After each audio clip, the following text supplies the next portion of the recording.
Good morning twelfth class. इससे पहले हमने लक्ष्मण मूर्छा और राम का विलाप, इसके 2 पद हमने पढ़ लिए हैं। आज हम पढ़ेंगे तीसरा पद। ठीक है, देखिए ये भाग 3 है।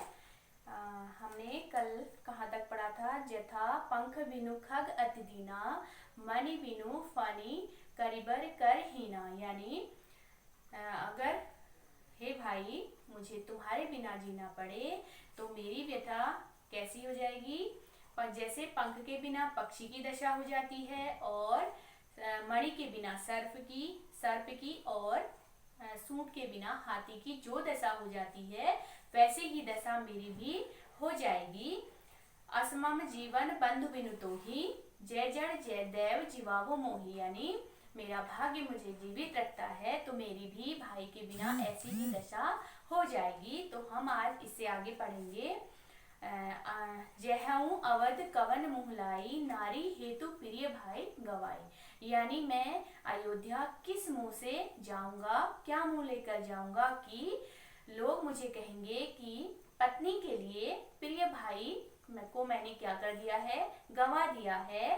बरु अपजस सहते हूँ जग माही, नारी हानि विशेष क्षति नाही। यानी बरु अपजस यानी कि अपजस और सहते हूँ जग माही, मैं इस संसार में ये अपजस सहन कर सकता हूँ कि नारी हानि कोई विशेष हानि नहीं होती है, लेकिन भाई के खोने का जो दर्द है उसे मैं बिल्कुल भी सहन नहीं कर सकता।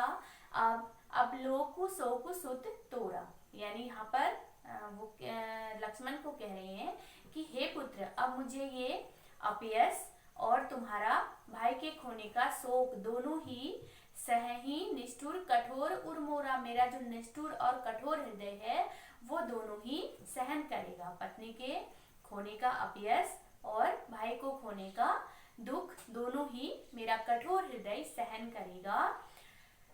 निज जननी के एक कुमारा, तुम अपनी माँ के एक ही पुत्र हो।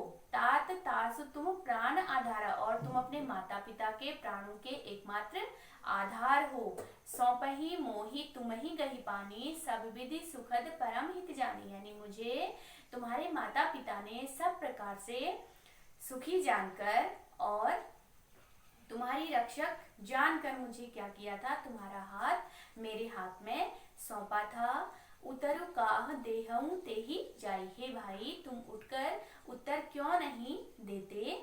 उठिकिन मोहि सिखावहु भाई, तुम उठकर मुझे क्यों नहीं सिखाते कि आखिर मैं वहां जाकर क्या जवाब मैं उनको दूंगा? तुम मुझे बताओ, तुम अपने माता पिता के एकमात्र पुत्र हो, एकमात्र उनके प्राणों के आधार हो। उन्होंने मुझे सब प्रकार से सुखी जानकर और परम हितकारी जानकर तुम्हारा हाथ मेरे हाथ में सौंपा था।